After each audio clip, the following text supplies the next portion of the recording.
जब से शर्मा जी की नई बहू गायत्री के पड़ोस में ब्याह कर आई थी, तब से तो वो बस उसी के गुणगान करती रहती और बार बार अपनी दोनों बहुओं गुंजन और स्वाति को शर्मा जी की नई बहू से कंपेयर करती रहती। वाह वाह, क्या हलवा बनाया है शर्मा जी की नई बहू रश्मि ने। कितना स्वादिष्ट हलवा है। और ये पूरियां, कितनी अच्छी फूली फूली पूरियां बनाई है उसने। उसके हाथों में तो साक्षात माँ अन्नपूर्णा का वास लगता है।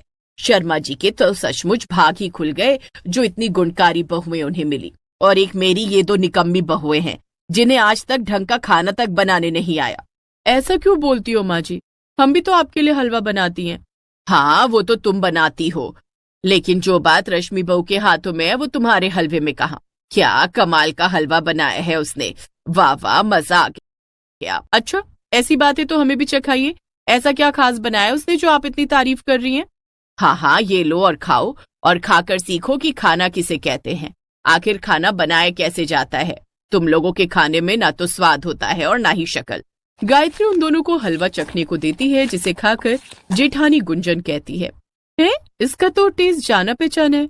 हाँ, याद आया, ये तो कल्लू हलवाई की दुकान का हलवा है। अरे हाँ भाभी, ये तो सच में कल्लू की दुकान का हलवा है। इसका स्वाद हम कैसे भूल सकते।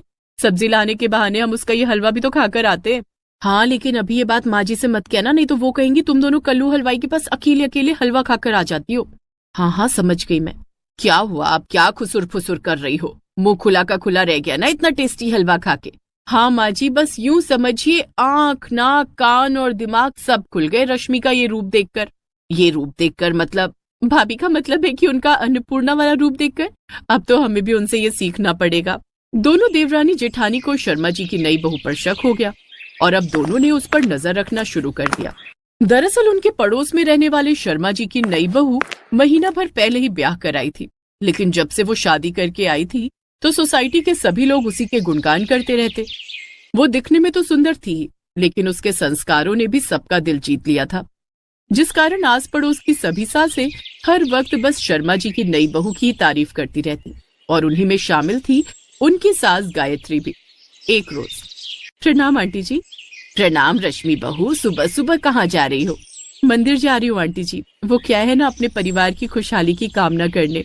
वाह वाह, क्या संस्कार है तेरे बहू, जीती रहे। घर आकर गायत्री अपनी दोनों बहुओं से, सीखो तुम दोनों भी कुछ शर्मा जी की नई बहू से। सुबह सुबह नहाकर साड़ी में लिपटी बिल्कुल देवी लक्ष्मी का रूप लग रही थी, और पता है वो मंदिर जा रही थी। एक शर्मा जी की बहू है और एक मेरी बहुएं हैं जो मंदिर नहीं बल्कि मल्टीप्लेक्स जाने की शौकीन है। जितनी मर्जी मूवी दिखाने ले जाओ बाहर। ये कहकर गायत्री अपने कमरे में चली जाती है। ये माँ जी का कुछ ज्यादा नहीं हो रहा, हर बात पर शर्मा जी की नई बहू, शर्मा जी की नई बहू करती रहती हैं। बिल्कुल ठीक कहा भाभी, मुझे तो उस रश्मि में भी गड़बड़ लगती है। चलो आज चलकर उसका पीछा करते हैं। वो दोनों उसका पीछा करते हुए मंदिर की ओर चल पड़ती हैं, लेकिन जब वो दोनों मंदिर पहुंचती हैं तो रश्मि तो वहां नहीं होती। अरे भाभी, ये रश्मि तो मंदिर में कहीं नहीं दिख रही। कहीं यहाँ से चली तो नहीं गई? लेकिन इतनी जल्दी, हम तो उसके पीछे पीछे ही आ गए। ये तो मेरी समझ में भी नहीं आ रहा। मंदिर जाने का रास्ता तो एक ही है, फिर वो हमें दिखी क्यों नहीं? वो दोनों मंदिर से लौट रही थी कि तभी उन्हें सामने रश्मि नजर आती है, जो अपनी साड़ी उतारती है, जिसके नीचे उसने काफी छोटे कपड़े पहने हुए होते हैं। हे राम, ये मैं क्या देख रही हूँ? चल चल छुप कर देखते हैं। वो उस पर नजर रखती है। कुछ देर बाद एक लड़का वहां आता है, जिसके साथ वो सामने वाली मार्केट में शॉपिंग करने जाती है। ये देखो शर्मा जी की संस्कारी नई बहू यहाँ क्या गुल खिला रही है। माँ जी दिन भर इसके संस्कारों की तारीफ करती रहती है। हे भगवान, इस वक्त तो हम लोग अपना फोन भी नहीं लाए जो इनकी फोटो खींच लेते। हाँ, क्योंकि माँ जी को तो हमारी बात का विश्वास होगा नहीं। आपको क्या लगता है वो हमारे हाथ आ जाएगी? अरे नहीं, वो बहुत चालाक है, वो इतनी जल्दी हमारे हाथ नहीं आएगी। हाँ, लेकिन इसका भांडा तो फोड़ना ही पड़ेगा ना, नहीं तो इसके संस्कारों के चक्कर में माँ जी हमारा तेल निकाल देगी। बिल्कुल ठीक कहा तूने, लेकिन फिलहाल अब घर चलते हैं, नहीं तो माँ जी हम पर सवालों की झड़ी लगा देगी। दोनों देवरानी जेठानी घर आ जाती है और इसी बारे में सोचती रहती हैं कि कैसे हम उसकी असलियत सबके सामने लाएं। उसने सबके सामने अपनी ऐसी इमेज बनाकर रखी है कि किसी को भी उस पर शक होगा ही नहीं। इसीलिए हमें जो भी करना है सबूत के साथ करना होगा। वो दोनों बात कर ही रही थी, उतने में बाहर से रश्मि की आवाज आती है। ये लो, शैतान का नाम लिया और शैतान हाजिर। 100 साल जिएगी ये चुड़ैल। चल चल कर देखते हैं कौन सा नया ड्रामा करने आई है। आ रश्मि बहू बैठ, बता आज कैसे आना हुआ। आंटी जी, सबसे पहले तो आप मुझे आशीर्वाद दीजिए। आज मेरा जन्मदिन है और मैं बिल्डिंग के सभी बड़े बुजुर्गों का आशीर्वाद लेना चाहती हूँ। बस बस, जीती रहे बहू, जीती रहे। भगवान तुझे लंबी उम्र दे और स्वस्थ रखे। तो आज क्या करने वाली हो तुम अपने जन्मदिन पर? मैं तो अपने जन्मदिन पर बस दुआएं कमाना चाहती हूँ, इसलिए सुबह मंदिर गई थी। भगवान जी का आशीर्वाद लेने के बाद आप सबका आशीर्वाद लेने आ गई। इसके बाद अनाथ आश्रम भी जाना है ना, अनाथ बच्चों को दान पुण्य करने।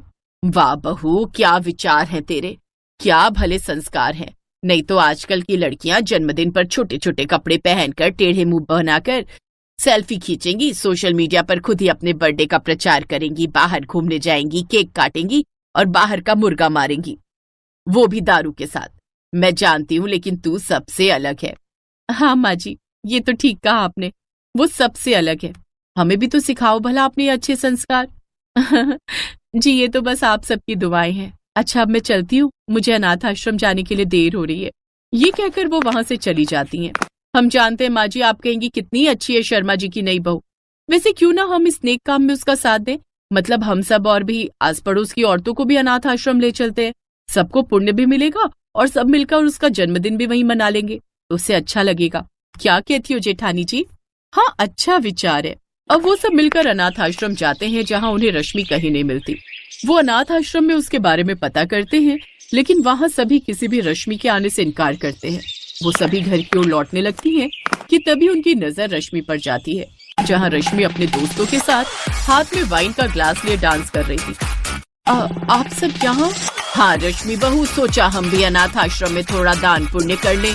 वो आंटी जी, वो मैं बस अब बकरी की तरह मिमियाना बंद कर। हमारी आंखें खुल गई हैं, ये तेरी असलियत है। हम बेकार में तेरे कारण अपनी बहुओं को ताने देते रहते थे।